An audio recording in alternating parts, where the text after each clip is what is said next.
කවදාක්වත් පින්වතුනි ඔබ මේ ශාසනයෙන් එළියට ඇදෙන්න දෙන්න එපා. ඔබ මේ ශාසනයට කිට්ටුනේ පින්වතුනි පින නිසා. ඔබ ශාසනයෙන් එළියට වීසි වෙන්නේ පින්වතුනි පින මදිකම නිසා. ඒකට ඔබගේ අම්මව තාත්තව ගාවන්න එපා. ඒකට ඔබගේ ස්වාමි පුරුෂයව බිරිඳව දුව දරුවන්ව ගාවන්න එපා පින්වතුනි. ඔබ යම් දවසක ශාසනයට ආවනම් පින්වතුනි මේ ශාසනයට ආවේ පින නිසා.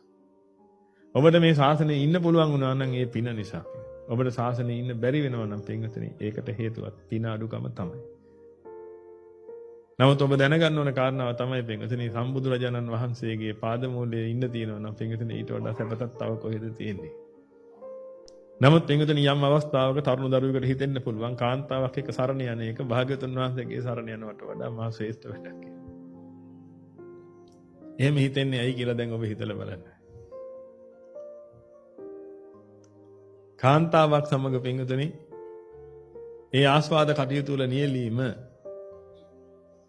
භාග්‍යවතුන් වහන්සේගේ අසුරට වඩා වටිනවා කියලා හිතෙන්න කොයිතරම් පින අඩුකමක් ඇද්ද කියලා හිතලා බලන්න. නමුත් ලෝක සත්‍යයට ඒක එහෙම තමයි පින්වතුනි. ඒකට මොකුත් නෙමෙයි හේතුව පින්වතුනි පින මදිකම. භාග්‍යවතුන් වහන්සේව හැංගෙන්නේ නැතිකම පින්වතුනි. මේ උතුම් චීවරයේ තියෙන බල සම්පන්නකම හැංගෙන්නේ නැතිකම. ඒක නිසා කරන්න තියෙන එකම දේ තමයි පුළුවන් තරම් පින් කරන්න. මේ පින විශ්වාස කරන 50% දෙනවා සාසනෙන්. ඒක නිසා පින්වතුනි ඔබ පුළුවන් තරම් සාසනික වශයෙන් කරන පින්කම් වලට දාසම්. තිරිසන් සතු 100කට දෙන දානයකට වඩා පින්වතුනි එක දුස්සීල මිනිස්සෙකුට දෙන දානේ වටිනවා කියලා භාග්‍යවතුන් වහන්සේ ඒ දානීය විභංගගත කරපු දක්ඛින විභංග සූත්‍රවල දේශනා කළා.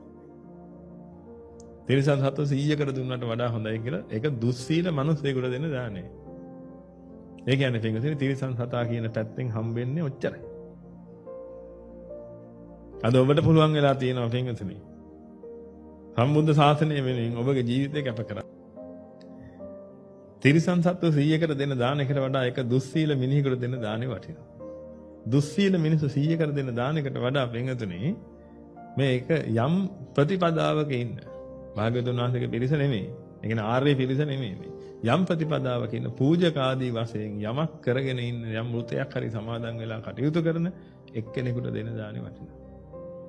ඔබ බෙදාගත්ත දානේ පංගුවෙන් පින්විතේ එක බත් කටක් පින්ඩපාතේ වඩන භික්ෂුන් වහන්සේලාට පූජා කරගන්න පුළුවන් හැකියාව ලැබිලා තියෙන පිරිසක් ඔබ. ඒ උතුම් ශාසනය පුදන්න පුළුවන් මහා විශාල ක්‍රමවේදයක් ඔබගේ ජීවිතේ හැදිලා විදලා. ඒකයි කියන්නේ පින්විතේ දක්ඛින විභංග සූත්‍රයට ආයි ගියොත් එහෙම. ඒ මොනවා හරි වෘතයක් සමාදන් වෙලා ඉන්න ඒ පූජක පිරිස 100කට දෙන දානයකට වඩා පින්වතුනි සෝතාපන්න මාර්ගස්ත සද්ධානුසාරී ධම්මානුසාරී මට්ටමේ පින්වතුනි මේ ධහම යන්තමින් තේරුම් අරගෙන ඉදිරියට එන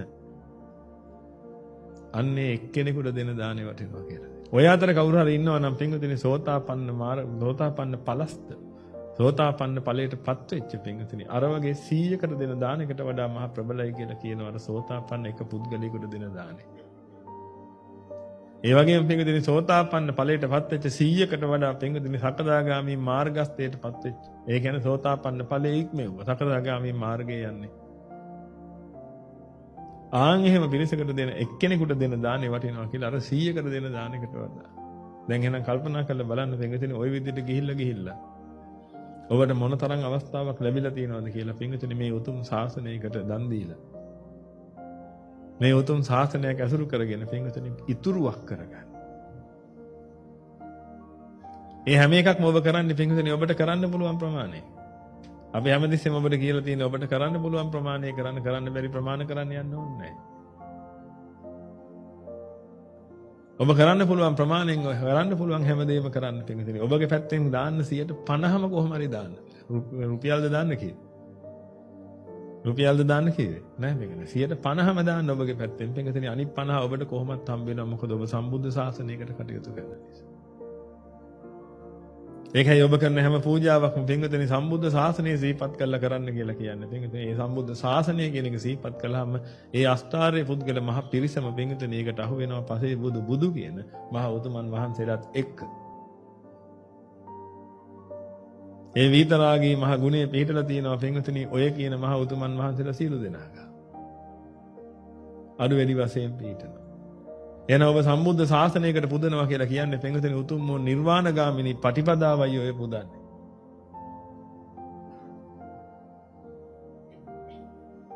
අන්න ඒක නිසා පින්වතුනි ඔබට ලැබෙන දේ මෙච්චරයි කියලා කියන්න බෑ. ඒකේ ප්‍රතිඵලයක් විදිහට තමයි පින්වතුනි අද ඔබ මේ ශාසනයකට වෙලා කටයුතු කරන්නේ.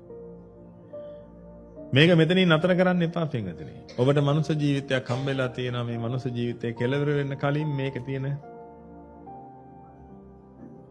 අවශ්‍යතාවය මොකක්ද? ඇයි මේ මනුෂ්‍ය ජීවිතය කියන එක ඇයි ලැබුණේ කියන එක පින්වතුනි කල්පනාවට අරගෙන මේ මනුෂ්‍ය ජීවිතෙන් ඵල ප්‍රයෝජනයක් ගන්න උත්සාහ කරන්න.